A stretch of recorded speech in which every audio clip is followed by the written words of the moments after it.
Agricultural organizations are denouncing a proposed Clean Water Act permitting process, which they say is the latest example of the Environmental Protection Agency overstepping its regulatory authority. Farm Bureau is advising its farm and ranch members about the potential harmful effects of a national pollutant discharge elimination system permitting process proposed by the Environmental Protection Agency. Don Parrish monitors regulatory issues for American Farm Bureau.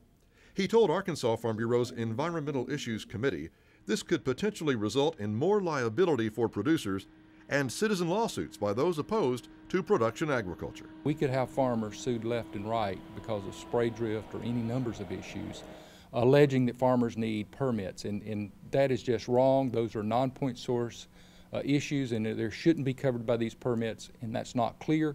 Congress needs to step in, make sure that that's clear, and make sure that as long as farmers comply with FIFRA, they don't need a federal Clean Water Act permit.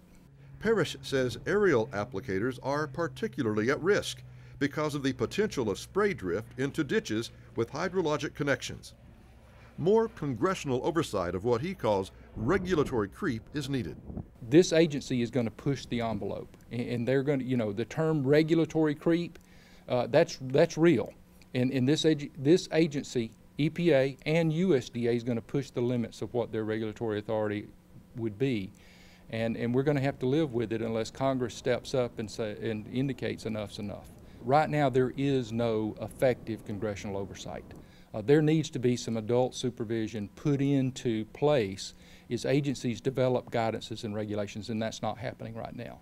Parrish says other examples of EPA expanding its regulatory authority include efforts to remove the term navigable from the Clean Water Act, expanding regulation of greenhouse gas emissions under the Clean Air Act, permits affecting confined animal feeding operations, and total maximum daily load regulations affecting agricultural operations. Yep.